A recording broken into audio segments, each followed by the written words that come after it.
up, everybody? Welcome back to another episode of Two for Two, your sports podcast for the culture, by the voice of the culture. I'm your host, Quis, and as always, I'm here with my boy Nell, and we got another good pod for y'all, man. The NFL Division round just finished up.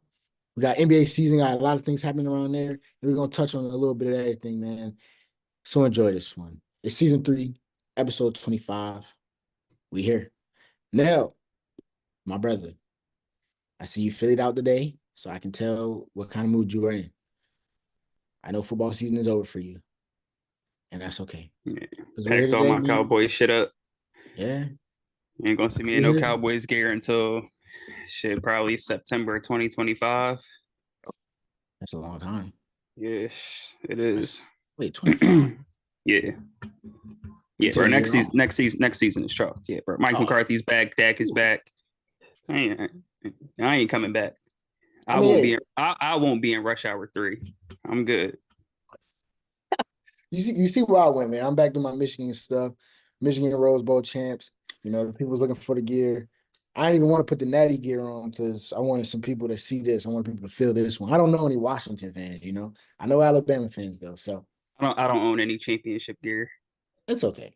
I don't either this year with the Bucs, man. My Bucs lost, Nell. Your Cowboys lost. Our NFL seasons have come to a tragic close, and we're forced to talk about other teams that are not ours. But we might as well go and get into it, my brother. So let's start off with the team that defeated your Cowboys, man. The Green Bay Packers went into San Fran, and for a good, I'd say 85% of that game, 90% of that game, we just knew the Packers was about to win it. You know, the Packers had a chance. Kicker missed a field goal. Jordan Love, final drive, first and 10, 50, 40, 45, 50 seconds left. Interception, cross the body, middle of the field, late throw, the number one thing that they teach you as a quarterback to never do. So now I'll ask you, man. I got 2 questions, but we'll start with the first one. Do you believe in Jordan Love now as a long-term solution for the Green Bay Packers? I know you yourself have not been a big fan, but after what you've seen this season, after the performance he put on in the Niners game for the majority of the game, moving forward, if you're the Packers general manager, Packers head coach, ownership, all that, do you believe in Jordan Love as your long-term quarterback? Yeah, I mean it's kind of hard not to. This was his first full-time year starting. Uh, he obviously played much better in the second half of the season. You saw him make progress down the stretch. His last like eight or so games, he had a 20-1 touchdown interception ratio. Uh, Big win on the road against the Cowboys and his first playoff start. So he's definitely proven to be a franchise level quarterback. I think the only thing that sucks is you've had him under contract for so long. So now even after it's just 1 year, you'd like to see if he could do it, multiple seasons. But he's going to be due a pretty big contract soon, and as far as trying to build a championship team, that just makes it a lot tougher. As we see a lot of these teams, trying to capitalize with really good rookie QBs on their rookie contract, like Joe Burrow, Mahomes for a while. So that's the only downside to it. But he played fantastic this year, obviously way above anyone else's expectations, certainly mine. So gotta give him a lot of credit. And I think he's proved he can be a franchise level quarterback. Wow. That's the apology that we was looking for right there. That is what we were looking for, and I appreciate you for that. Had a couple of weeks to let the dust Accept it. settle, kind of back to myself. I can just talk about football freely, and The yeah. bag, the So bag is gone from your face, man. You know, you back. Nell's here, live in the flesh, and we finally got a Jordan Love apology.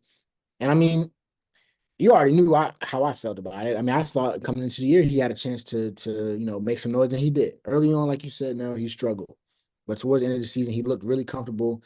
Matt LaFleur looked like he got has another guy that can step into that role now that Aaron Rodgers has kind of left. The Packers seem to kind of stumble into this thing, right? You know, they went from Brett Favre to Aaron Rodgers, and now they have Jordan Love. Now, I'm not going to say that Jordan Love will be Aaron Rodgers. He won't even be. I won't even say that he will be Brett Favre.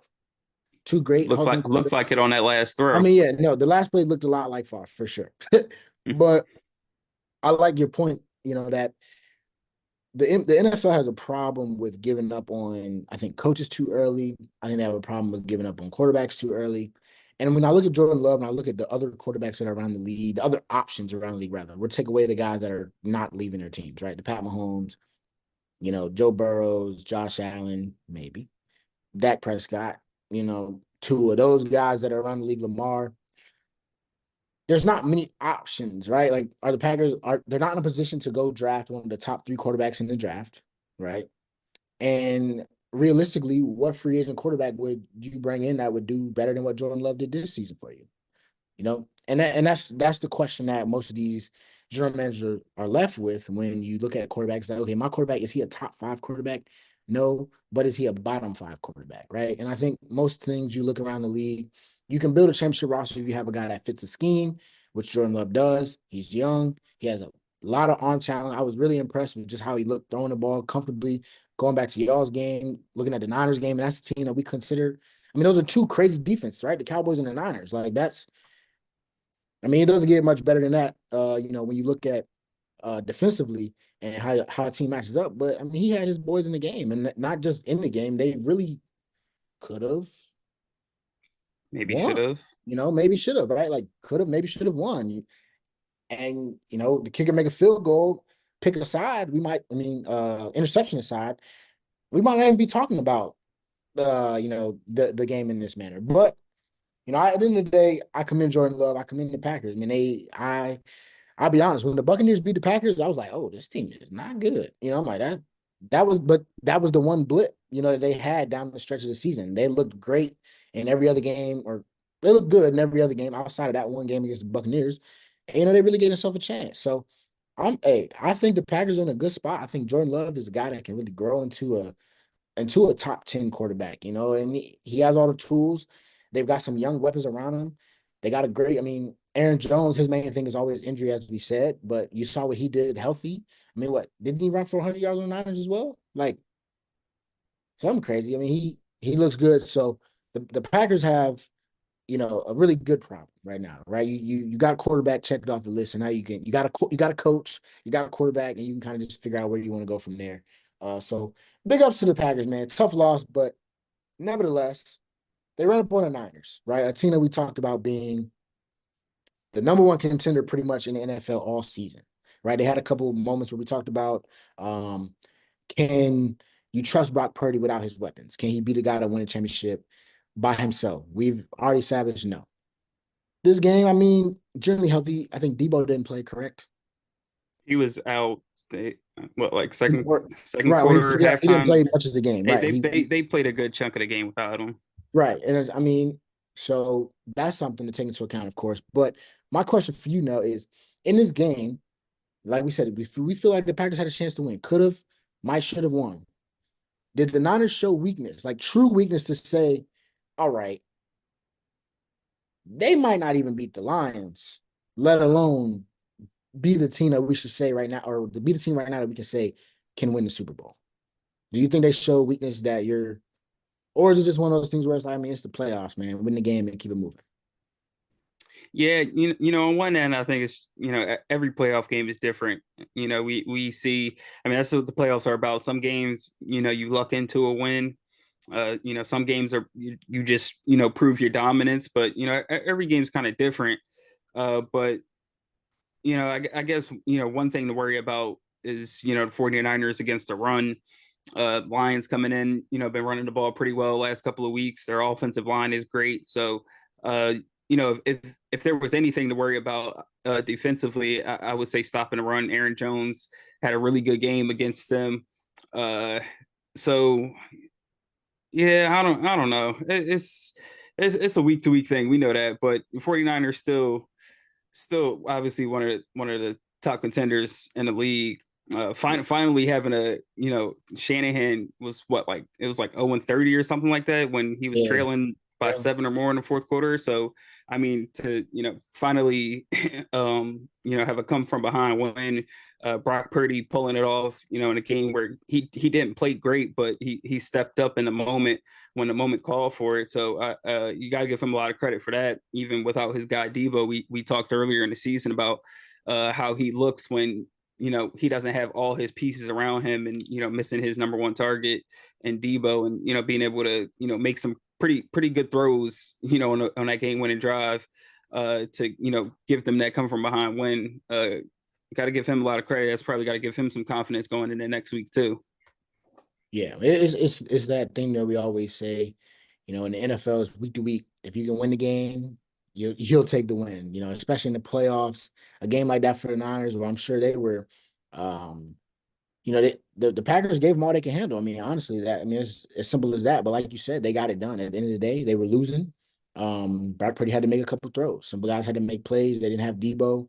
The defense, you know, they've lost some key guys down the stretch of the season, and that they had to replace in backfield. But at the end of the day, if you can go out there with a win and you come out with a win, then that's what you take. And I think the Niners right now, they're just fortunate and happy that they're playing another week, and they'll give it their best shot. I mean, I'm not going to say that they showed real weakness. I mean, I think like you said, we kind of know what their weakness is, right? Injuries, they get hurt, they lose guys, they look like a different team, but they found a way to win right here. Same thing that I was applauding the Eagles for early in the season.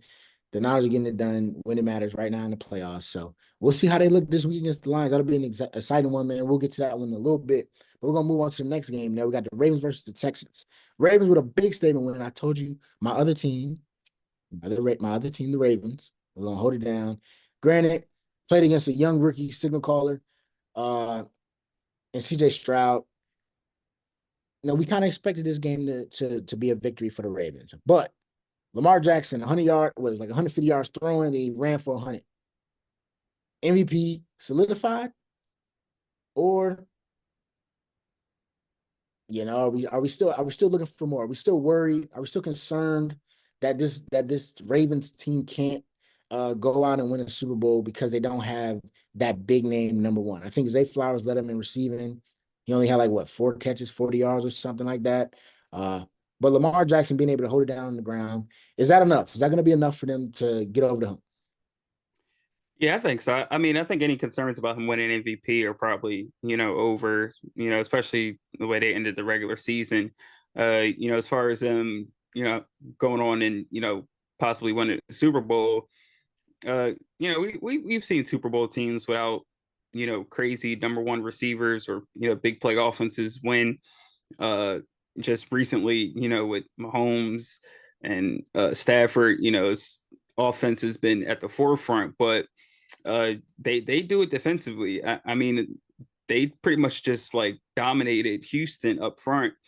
They only touchdown they had was the punt return.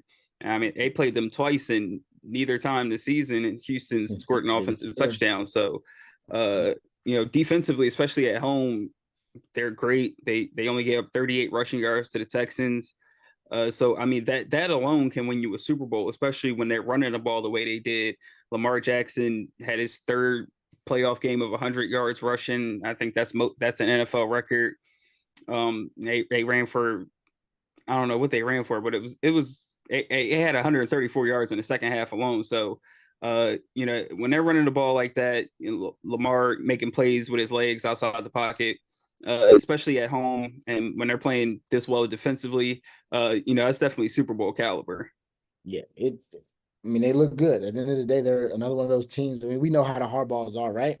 Jim Harbaugh will beat you running the ball, and his brother's no different. Whatever it takes to get a win. I think that's a testament to how well coached that team is, that they can win in any type of environment. Whether my defense has to win me this game, or my quarterback has to put it on his shoulders and get us this win. I mean, realistically, like you said, the Texans didn't score a touchdown, so the offense wasn't pressed to do it a whole lot, but they still were able to do it. We were just applauding the Texans for how well they played defensively the week prior, and this is a team, like you said, you play a team twice. It's hard to beat a team twice, especially in the professional sports. So, for them to come out and dominate the way that they did, a real statement win to me. That's what I wrote by my notes. I put statement win just because they showed again that defense is different. Coach McDonald down there, the defensive coordinator, I mean, if he's not getting head coaching calls and opportunities, he needs to soon, because I mean, we think on the flip side of that, right? Like Slowick from the Texans is getting lots of head coaching opportunities. I played you twice and you didn't score once. You know what I'm saying? So that's something that, that has to be considered as well. The Ravens are in a prime position right now to really come out of the AFC. They have a good test, a real big test, but hey, shout out to Lamar and the boys. My real question for you though is looking at the Texans side of this now. We saw how they looked, they shocked us all, right? I mean, simple as that. We know they lost Tank Dell in the middle of the year while he was in the middle of his surge. We know they got Nico Collins. Tank Dell's going to come back. The offensive line, they got pieces. The defense has some really good young pieces on it as well. They looked really good, and they have a franchise quarterback. So I ask you, are the Texans a piece away, or if they're not a piece away, what do you think they need to be a legitimate AFC contender next season? I don't know if they're a piece away. I think I think if we were going into next season, I think I would still have obviously Baltimore, Kansas City, Buffalo. It's going to Don't sound say crazy. Miami. Don't say it. Uh, You but can't say it. there's there's there's a bit of team. There's a couple of teams there. Obviously, I think you keep adding to the offensive line. If you can improve the run game, I think defensively they got a lot of pieces there. Just keep adding to the team. Obviously, they've changed the culture there with D'Amico and CJ Stroud. So I mean, when you've got your coach and your franchise quarterback, it's really just up to the organization to keep building around that. And Mhm. it seems like D'Amico and CJ, they've got a really good connection, and I think they'll be a duo to contend with in the AFC for a long time. Yeah, they're in a good spot, right? We don't need to. We see teams like this that'll have pieces and then regress. But I don't see that necessarily happening with this Texas team. I think they're only going to get better because they have so many young guys that play prominent roles, and they're all pretty good. I mean, on the back end defensively, I know Walt's got Jalen Petrie. He'll be back, right? You got Will Anderson coming back, right? They got what's his name, Christian Harris, maybe I think another guy, Stingley Jr. And that's just the defense, right? Those are cornerstones I mean, every level, right? At every level, you got a defensive lineman, you got linebacker, you got safety, you got corners, right? You got a great quarterback, you got a good receiving core that you can kind of continue to round out, maybe add a veteran piece in there that's not Robert Woods. I mean, what I'm saying? You got a tight end. I think, they need to get a running back, maybe. I think adding a dynamic runner would help them out a lot. That's not to say Devin Singletary and Damian Pierce aren't serviceable, but I mean, that's not that's not a legitimate run threat right there. We saw CJ had a lot of pressure on him to make a lot of throws, make a lot of plays, get out of the pocket. He's running around. Roquan Smith is, for the Ravens was feasting. On getting to CJ Stroud, and a lot of that was just the fact that truly, you're not worried about Devin Singletary beating you on the ground, right? You're just not. You just very, defensively, you rear back and you're like, look, we're just gonna go hit him. The hardest part is that he's a small runner, shifty. You got to hit him. So I think if they can go after, like you said, build them, continue to build that offensive line because when you have a franchise quarterback, that's the main thing. If you can't protect them, he won't play. You'll be looking like the Bengals with Joe Burrow going down, and then you're looking for answers. So they got to build an offensive line. I think they got to go get another running back that can, be a little more dynamic because they have a dynamic offense. But that's my big thing for them as well. I think the Texans have an opportunity that they don't have to necessarily rush into being, we went from this, now we're the number one team in the AFC by doing anything too drastic. We don't need to shake everything up. Continue to do and build how they are. It's only year one. I mean, so D'Amico Ryans will win lots of coach of the year awards, I think, in his Yeah, future. they're very much ahead of schedule right now. Yeah, they're well ahead of schedule, and I think if you would have told anybody in Houston that this was going to be the season they had, they wouldn't have believed you. You know what I'm saying? So, big big season for the Texans, man. And that's me, a Michigan man, giving an Ohio State guy and C.J. Stroud his flowers and carrying that team. So we're gonna move on to the sad one. I don't have much to say. My Buccaneers lost.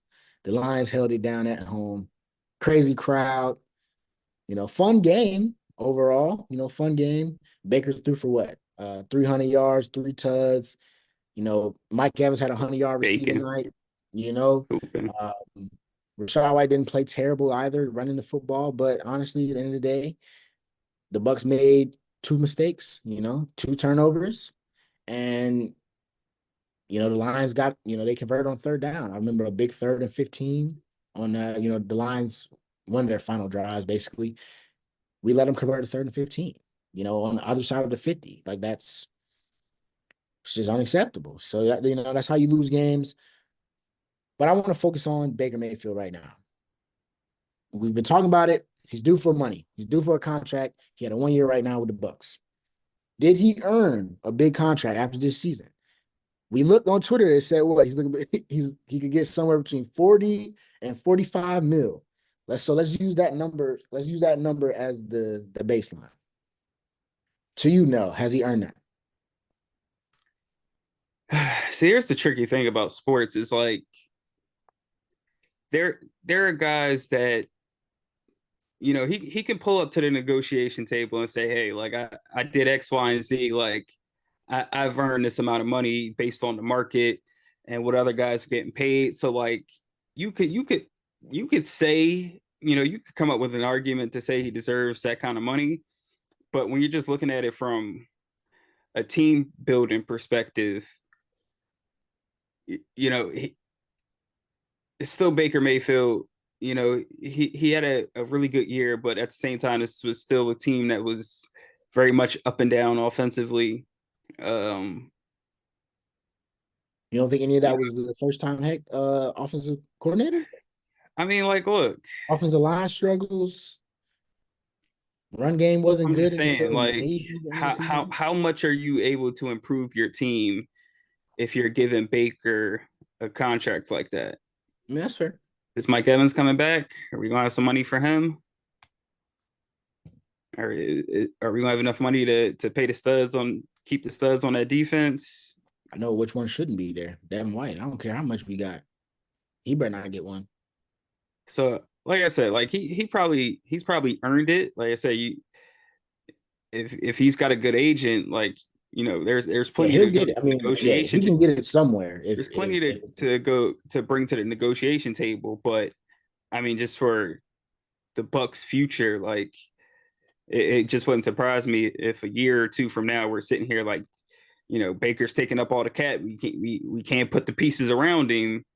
And it's like is he that guy that can overcome not having an elite wide receiver? I I mean, hey, I, look, I guess we'll find out. Because once you pay him that much, something from your team is going to be missing. And like I yeah, said, we're only a 9-8 team right here, so it's not like we were it's not Super like Bowl. we don't have holes. We got Yeah, holes. so it's not like we already got the Super Bowl contender, and now we got our quarterback. Right. It's It's not the still Tom Brady. It's not the Tom Brady thing. yeah. So I mean, there's still other positions in need, but for sure, like I said, I think he's earned his money. We've seen worse quarterbacks, get paid top dollar. Yeah. My only fear with it is the Geno Smith effect, right? Geno wasn't terrible this year, Yeah, but was good point. Geno this year who he was last year? And that's my thing. It's hard for me to gauge the quarterbacks that like we kind of watched them struggle for a while, right? And then they had that year, and you're like, oh shoot, okay. I mean, that's the Baker Mayfield that we were hoping for the most And part. all it takes is 1 year these days. And that That's all and it takes to exactly get your money. and that's my whole point. You show up in a contract year, yeah, you earned your contract, but are we getting bamboozled? Is Baker, for the most part, Baker Mayfield was healthy this year. When he played bad, it was when he was hurt, right? When he hurt that knee, he had the knee brace on, he hurt his shoulder.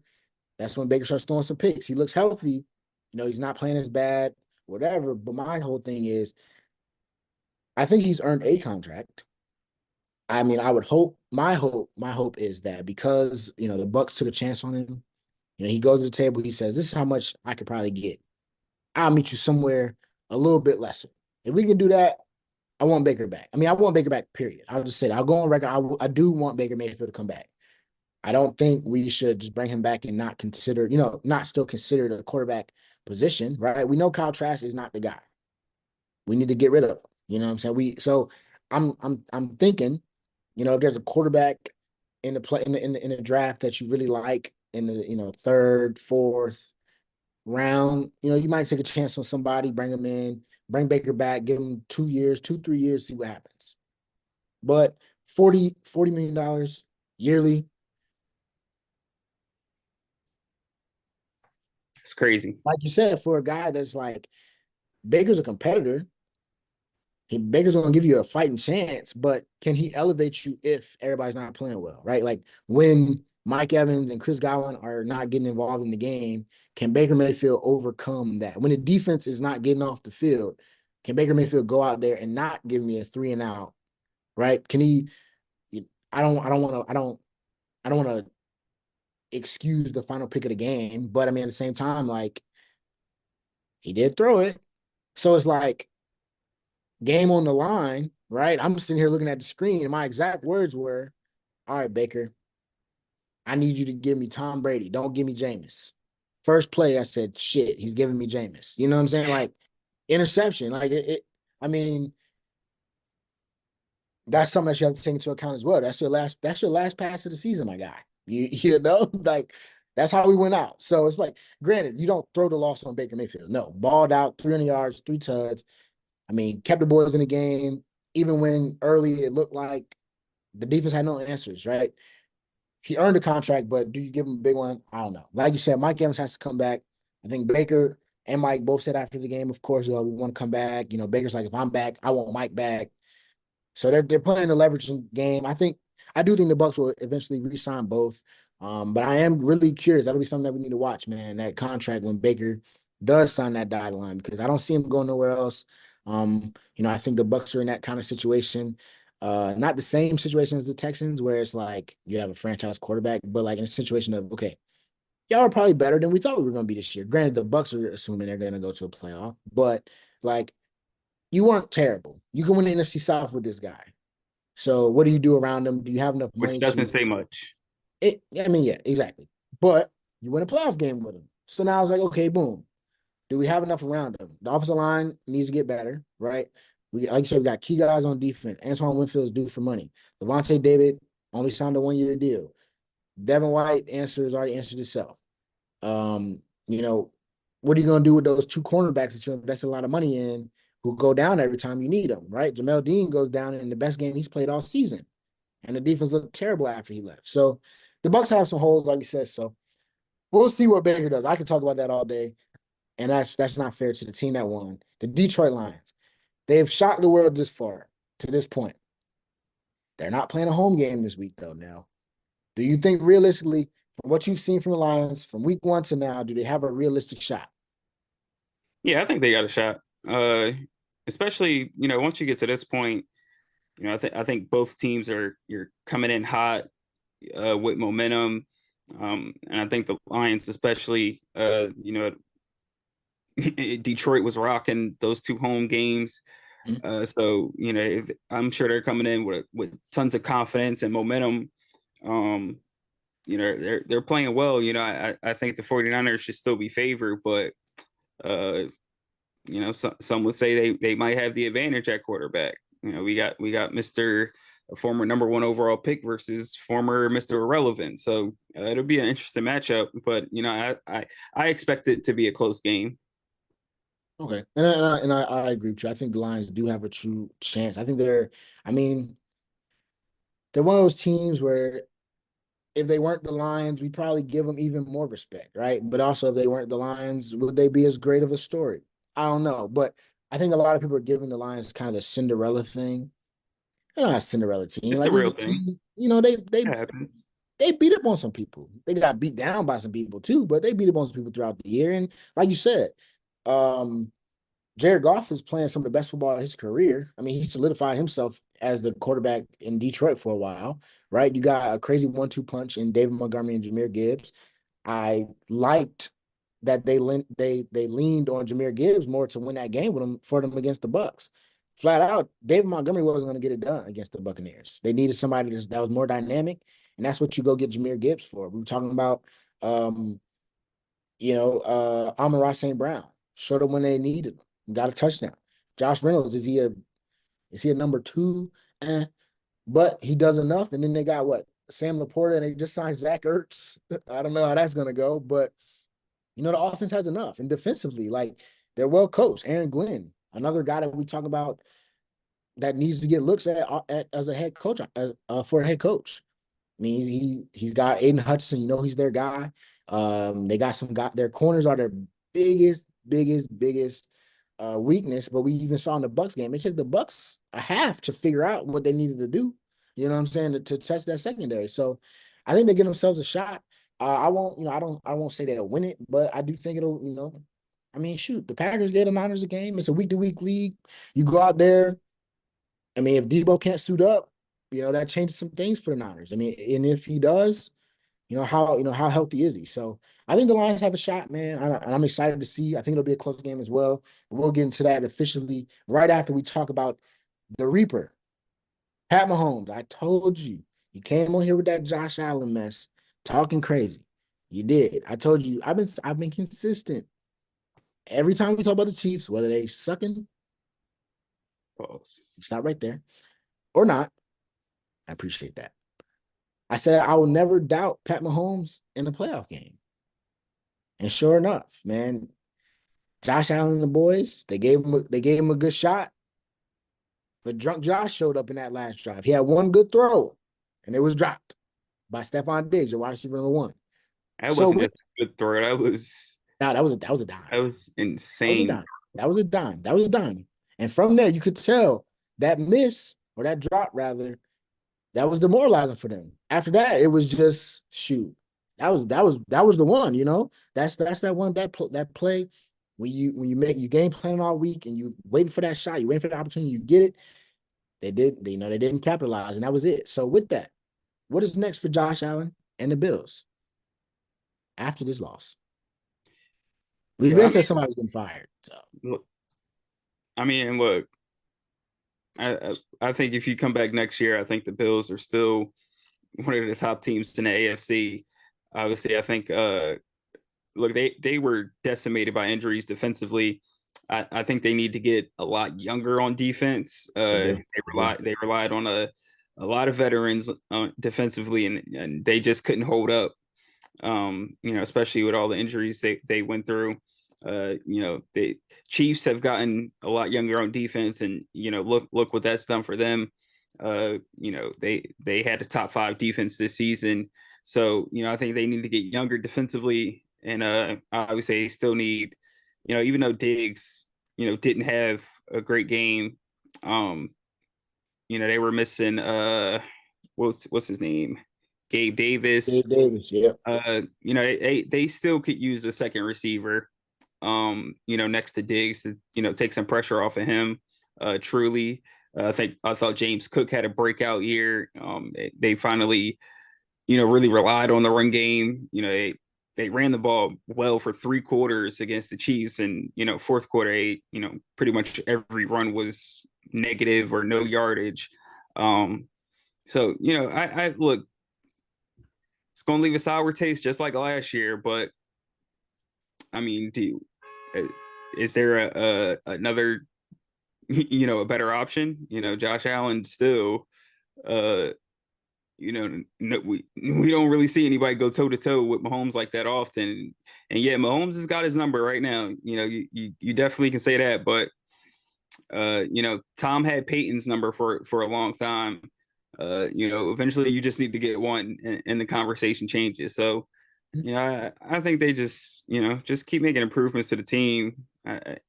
I think Josh is going to break through eventually. Hopefully he just got to have a year where he just don't got to run into the Chiefs, and it don't look like Patty Mahomes is, So what are the odds of that, man? What are the he's never odds? going to give up his spot in the AFC Championship.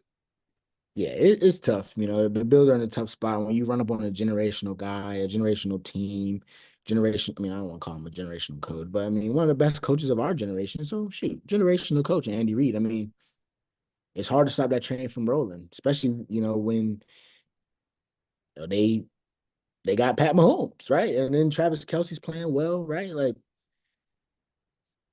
shoot, that defense is still the thing that we don't talk about enough with the Chiefs. Like that, like that's a legit team. And like you said, man, Josh went toe to toe. He made some big plays. He did all he could, but sometimes, man, it's just not enough. So, I mean, you know how this league works.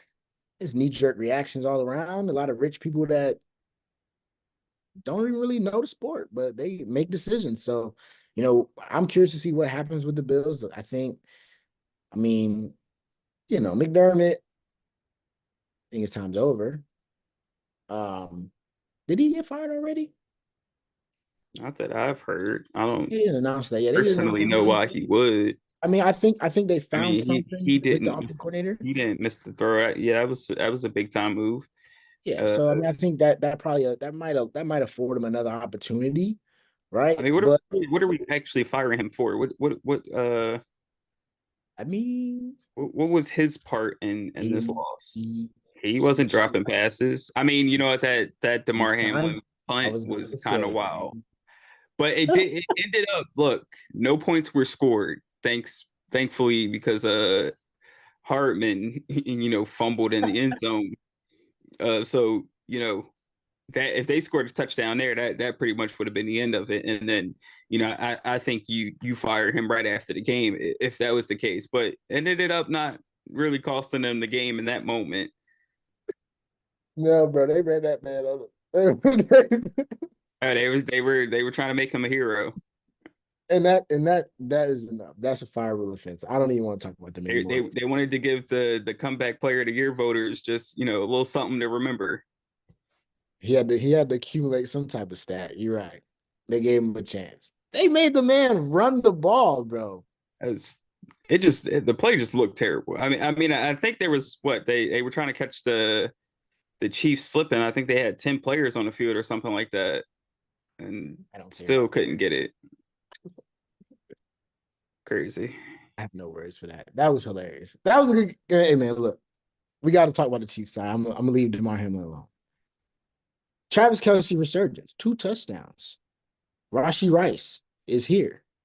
They got to run the ball well. They got some production out of Clyde Edwards-Helaire. We haven't seen that in a while.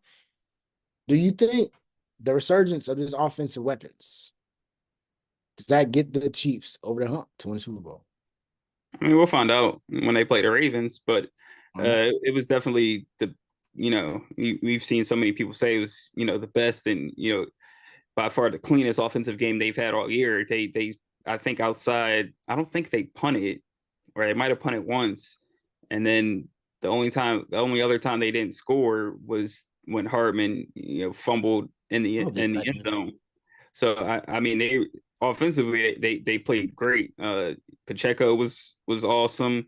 Travis Kelsey, right back in playoff form, 2 touchdowns. Him and Mahomes, breaking Brady and Gronk's record for most playoff TDs by a duo. So I mean, like, yeah, when they're clicking like this, obviously 6 straight, AFC championships, all led by Mahomes and Kelsey and Andy Reid. So as long as you got those three, even the other guys making plays.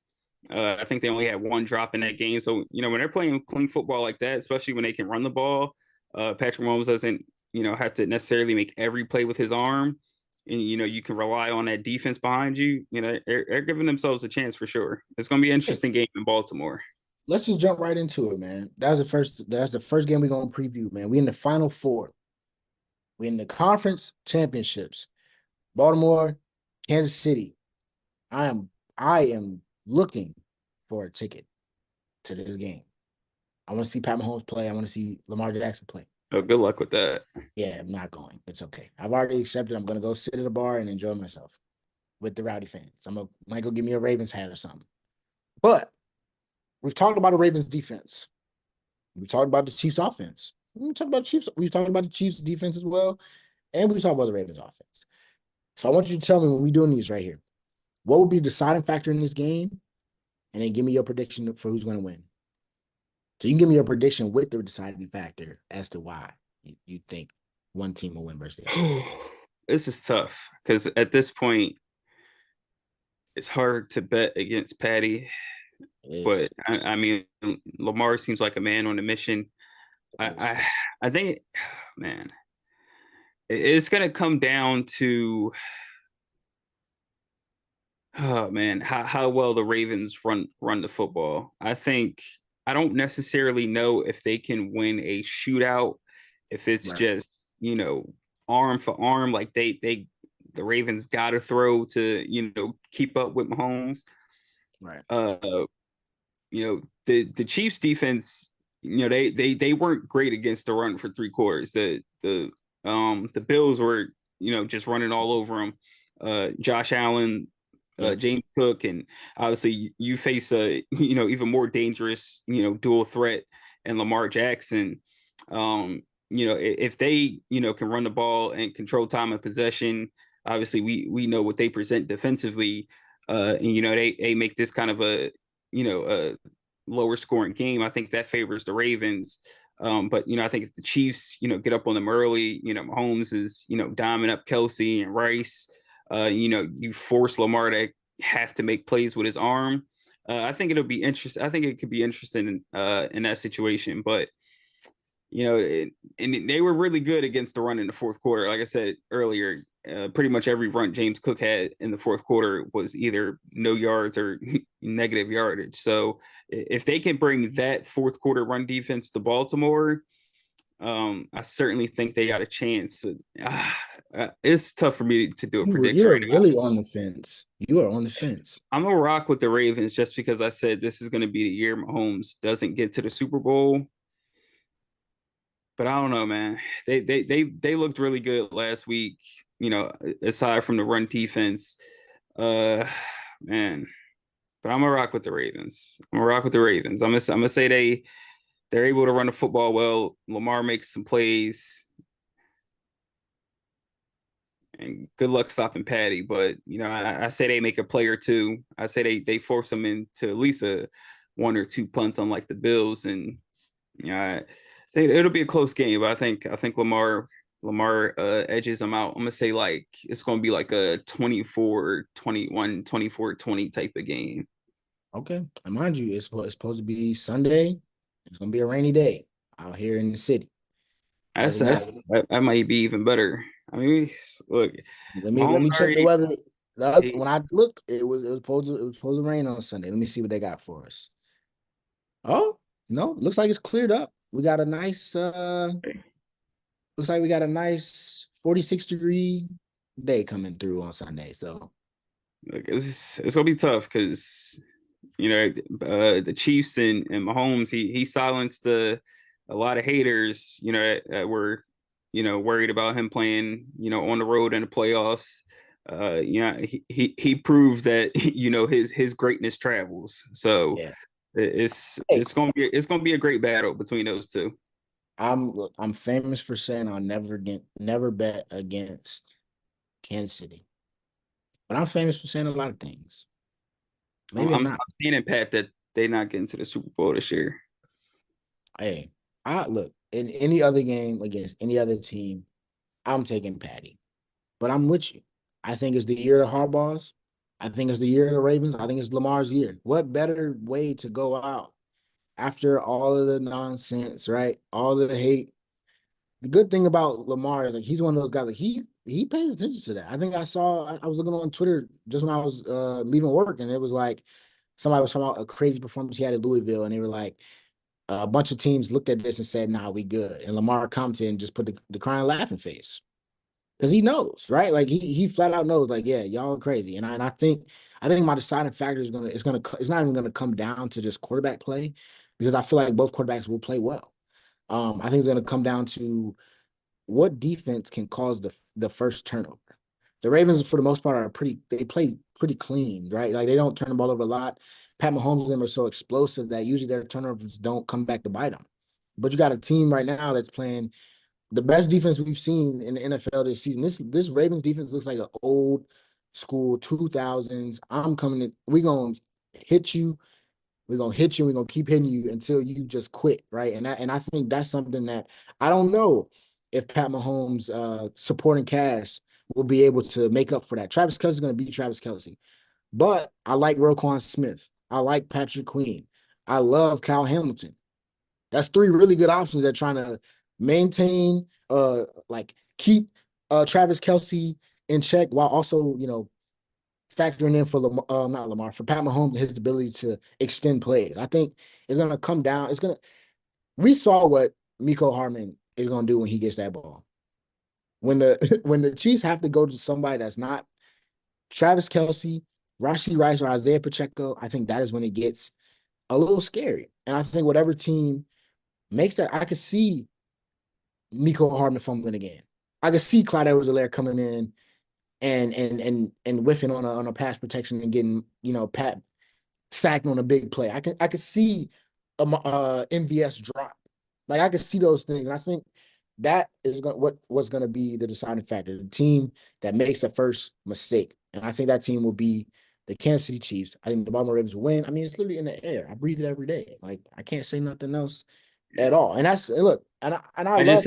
I don't think 150 yards Lamar can win this game That's unless they true. have That's the true. type of production running the football that they had against the Texans. Absolutely, and I'm not against you with that. I mean, the only thing is I don't think 150 yards will get it done. But what we always see is somehow, some way, it happens. So, and if it is a game where he throws a 150, the defense must have scored a touchdown if they won. So, we'll see. I'm rolling with the Baltimore Ravens as well. I can't go against those guys, man. I just think that this is the season, season of destiny in a sense. But when I say that. And I think I can speak for me and Nell here. Like, we would not be surprised if Pat Mahomes comes out here and puts on a Pat Mahomes masterclass and walks into M&T Bank and gets a W. I mean, it's anybody else. If this was Josh Allen, I'm saying Ravens. I'm not even wasting breath on nothing else. I'm just gonna get right to it. But this is gonna be one of the better games, I think, for a while. It might not look stylistically as explosive with high scoring like we see some Bills and Chiefs games in the past. But the way that this game is about to be played is going to look, it's going to be good football. And I think, it'll be exciting nonetheless. On the other end, though, in the NFC, got San Francisco 49ers versus the Lions. Mind you, I think this is a good time to come back to our predictions for the beginning of the year of who will be in the Super Bowl.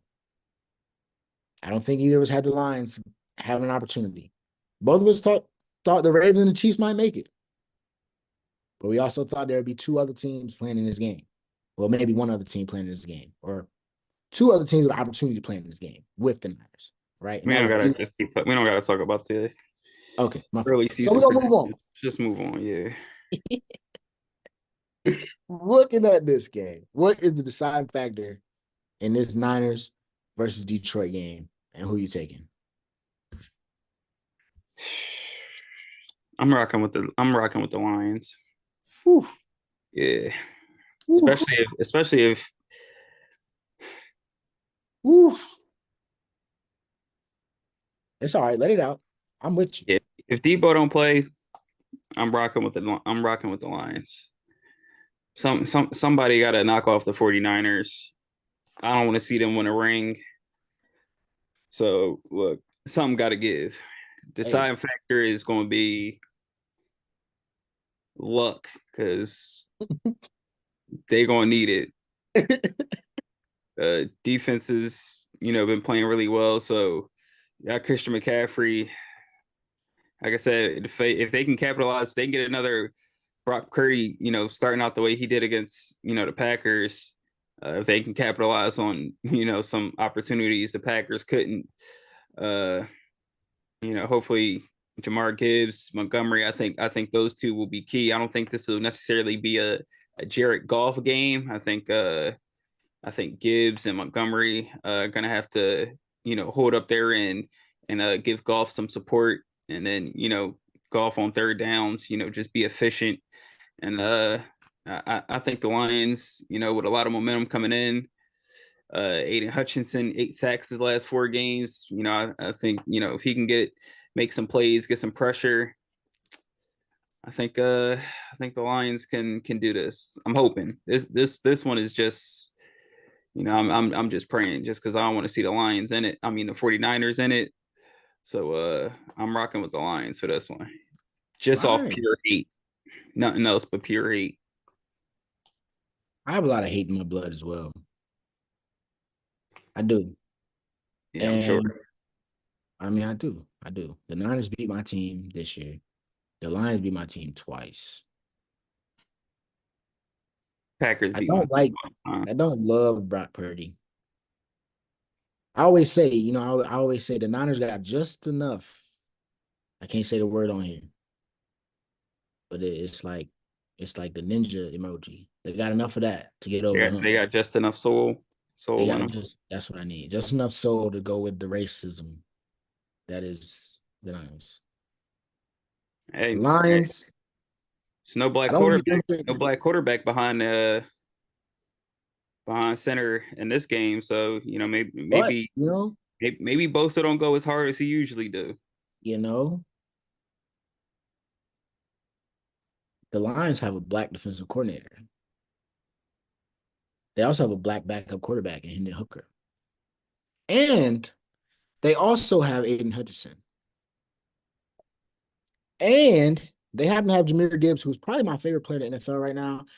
I'm going with the Lions too. We going 2 for 2. We Okay, both going Ravens. We both going Lions. I don't think the Niners are even that good. I thought if the Bucs beat the Lions, we was going to beat the Niners anyway. So I'm that's not going to great. pick them to go to the Super Bowl. I'm taking the Detroit Lions. I think the deciding factor will be, Detroit.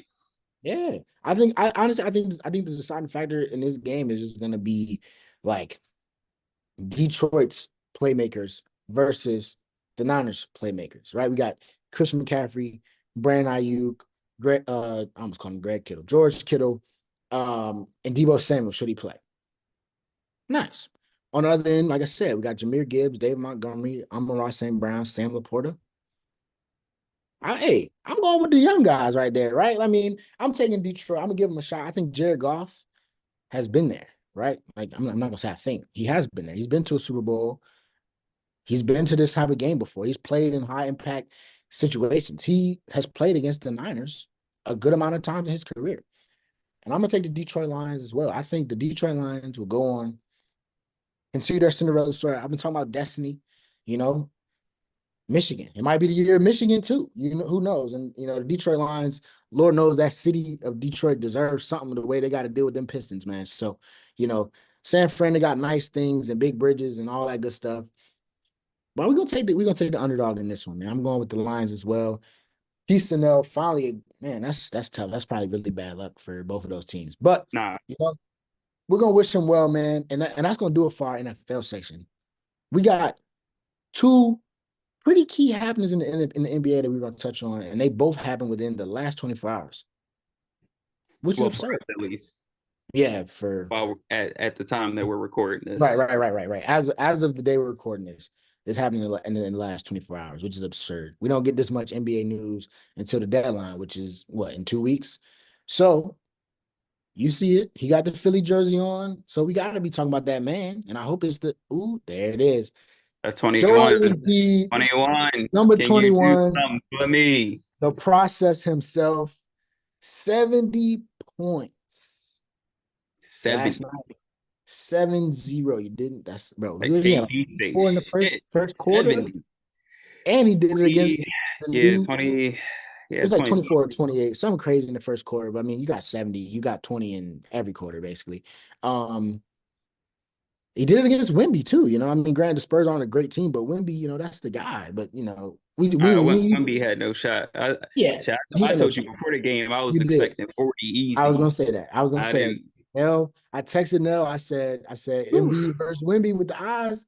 Nell said, it's gonna be fun, but 40 points easy for Embiid. He went out and got 70 for you. So, I mean, let's not if forget he the 18 plays, rebounds and 5 dimes too.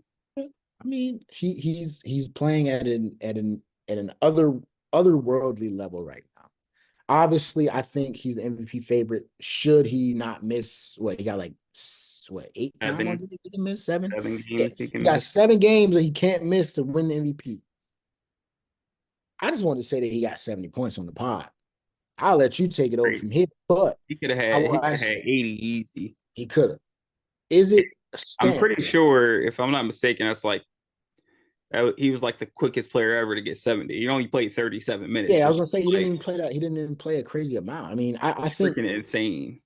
Like if he is he the starts that best? fourth quarter, if he plays the entire fourth quarter, he gets 82 Yeah, I easy. mean, we saw Kevin Durant's reaction when he found out he had 70. I mean, that's like let's put into perspective 70 points. Like the leading scorer in the NBA averages what? Well, that's me and him. What 30? 36.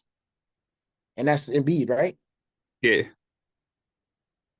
So he averaged 70 is basically his average doubled almost. You know what I mean? Like that's absurd. Like in a game where he didn't play every single minute, in a game that didn't go into overtime. Gave you 2 games worth of buckets.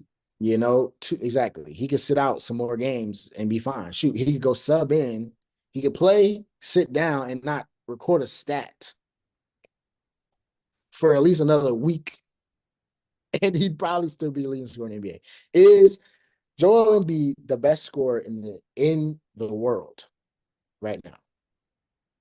I mean, you just gotta say so. I mean, his like the first time he averaged 30 was insane, to see that from a center. And then just each year he just increases his scoring average. Um, and he's not playing a ton of minutes. He's averaging more points than minutes this year. I think someone said he was averaging like 50 per like 48 or something like that. And that would like be the highest minute per points per, 36 in like NBA history or something like that if he kept it going on his pace. So I mean he's just mastered the offensive end. His mid-range jump shot is literally a layup at this point. Like statistically, his mid-range is just as efficient as league average, around the basket. So I mean, his kind of touch from a 7-footer, obviously he's going to get to the free throw line because nobody can stop him down low. It's just dominant, man. Yeah, I Just mean, it's a blessing to watch. I yeah, remember he's I remember growing up, because I was still like damn near a baby when Iverson was on the Sixers.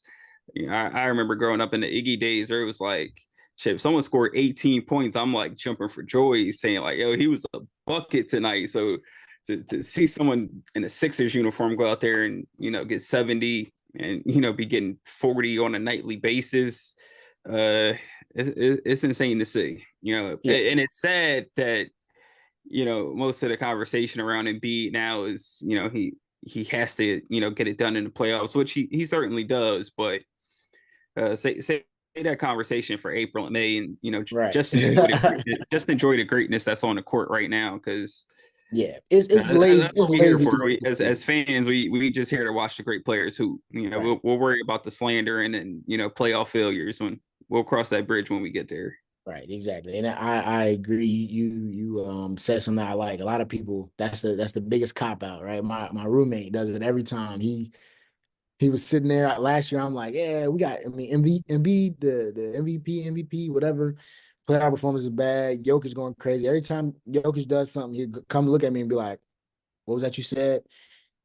It's not playoff time right now. Right now, the regular season is so long We that we I've been saying this for a while. We don't have real NBA fans anymore. Like yeah, people don't care about basketball. They just right, want to argue on Twitter and stat watch it and slang. Like yeah, it's weird because we only slander like the top 10 players yeah, in the league. right. Like We're slandering all the no guys one's that slandering the dudes that can't get off the bench, the guys that come in and brick every shot.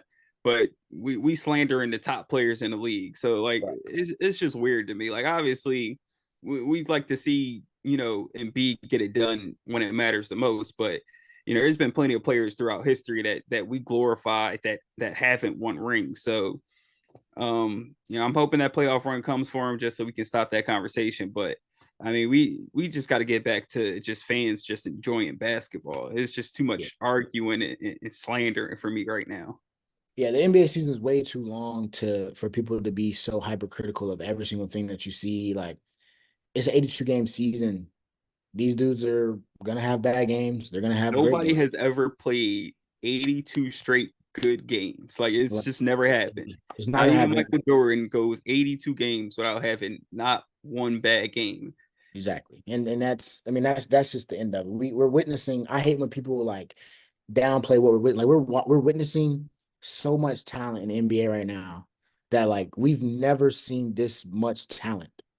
Pure like there's guys that we don't even talk about in the league that are averaging 20, 25. Like, you know what I'm saying? We only talk about, like you said, now the we talk about Embiid every time Joker don't get 10 rebounds, right? Because everybody betting nowadays, right? Every time you bet Joker 10 boards and he don't get it. We talking about how trash he is. You're talking about how trash this guy is because he didn't hit this and do that. Like Yeah, betting has a lot to Twitter, do with it too. yeah, Twitter, betting, just the overall how the NBA kind of, portrays stars at times. The Stephen A. Smiths, right? The Kendrick Perkins is, Charles Barkley, those guys that just get on here and just go ham when they see guys, Shaq, he hates every big that's not a traditional big until he's like, okay, now he kind of softened up a little bit more now that he's getting a little older. But like there was a time where like the old heads in the league don't show no love. You know what I'm saying? Like, and that stuff gives fans the idea, like, oh yeah, if he doesn't think he's good, I don't think he's good. He like,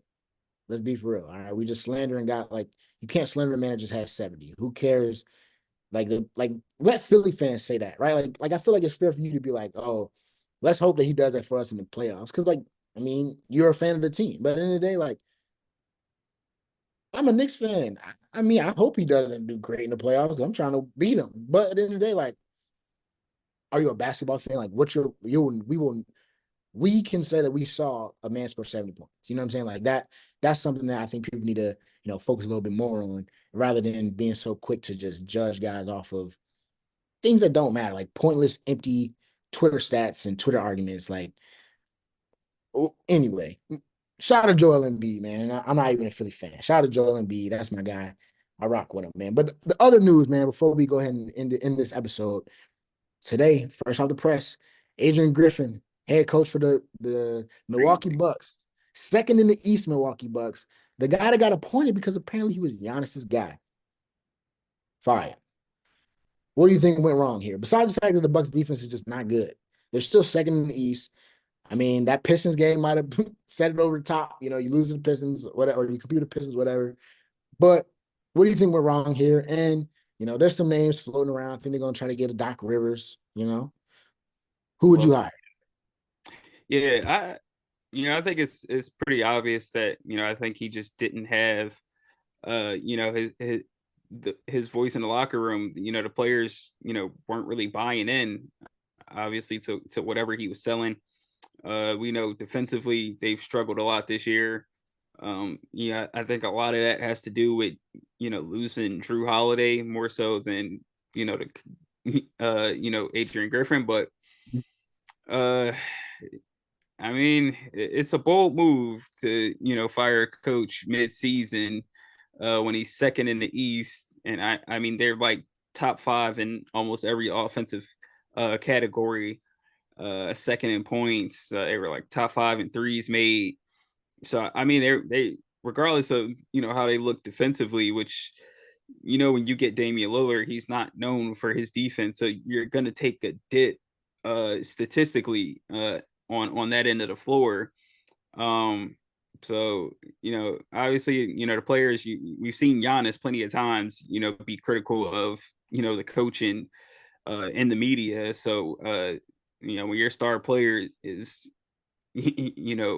saying those kind of things, uh, I guess the writing is on the wall. But it must have been really bad, in that locker room and with players, for them to make this kind of move halfway through the season. When they're still a top two seed in the East, and still we're playing pretty good basketball. Right. It's I, weird. I It's really I weird. hope they get Doc because from experience I know what I know what that's like. So I hope it is Doc. That'll make me. I'll feel a lot better because Nick Nurse will. I'm confident Nick Nurse will coach circles around him. Yeah, that's just not the move. I mean, at the end of the day, he's a respected coach, so I understand. In a pinch, he's been around the game. I'm sure he's probably calling them trying to get this job. But we've seen the story with Doc, man, and I think you kind of said something.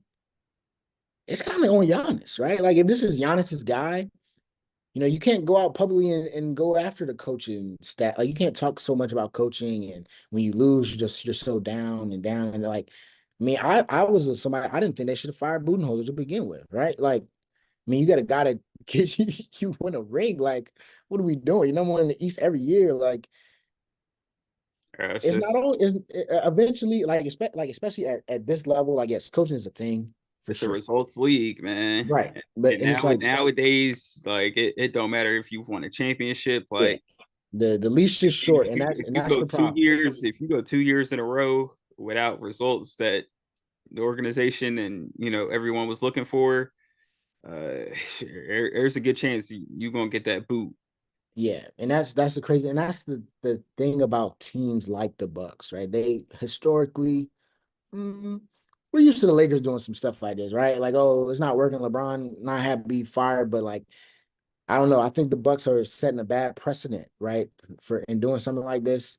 They fired Budenholzer, and we're kind of like, why? Now we're gonna fire Adrian Griffin, and we're all like, why? Like, granted, like this could all change. Should something come out, that something else is going on, whatever. But as of right now, I'm just looking at like, why now in the season at this point, So, hey, man, I don't know. I don't want to be too critical right now. It just happened, right? So we got to give it time to run its course before we decide to really, take a look into what happened. But right now, man, Adrian Griffin's out. The Bucks are looking for a new head coach. So who would you hire? Would you? I mean, I know you said Doc for your own reasons, but granted, obviously we also aren't able to probably think about the entire what's available, right? I mean, you can go what Yeah, I Doc, think it Mark would be hilarious. I think Jackson it would be hilarious if Terry Stotts came back. came in and finessed this Yeah. job after pretty much just like bailing right before the season started. Yeah, I don't know. Mark Jackson would be great if he was interested. Like I said, I'm not sure who else is out there. Obviously, Doc has emerged as the leader. Does he want to leave his TV booth? I've heard him say countless times, he felt like he really needed, a couple years off of coaching and needed this reset, after being in it for so long. Uh, yeah, I don't know. It's kind of weird. You don't usually see coaches on contending teams, get fired halfway through. So we'll see. I don't know. And so it'll be something to watch, man. It'll be something to monitor. And two for two got you covered regardless, week to week. So we'll get into it. We'll analyze and see how it goes next week. We'll see if they hire somebody, new. We'll get right into, the Super Bowl coming up on our next episode as well. So, we got a whole lot coming for you guys. But as always, I think that's gonna wrap it up for us today. Nell, what are you leaving the people with for your, weekly inspiration? I ain't giving no weekly inspiration. That ain't me. It's All dark, right, he has no dark inspiration. times over here, baby. It's dark times for Nell, but as you can see, when the Cowboys lose, you always got another team to bounce back with. You got the Philadelphia 76ers. Till April. Hey, Nell is moving on. So you see my Bucks are moving on. We about to put a bow on the NFL season in just a few short weeks, man. So as always, we appreciate everybody sticking with us. Let us know what your predictions are. For this game, interact with us on all social media as always at 2for2 Pod. We appreciate all the love. Follow, subscribe, share, repost, whatever. Just it takes a couple seconds to show a little bit of love, man. So as always, that's gonna do it for me. That's gonna do it for my boy Nell. It's season 3, episode 25. 2for2. We out.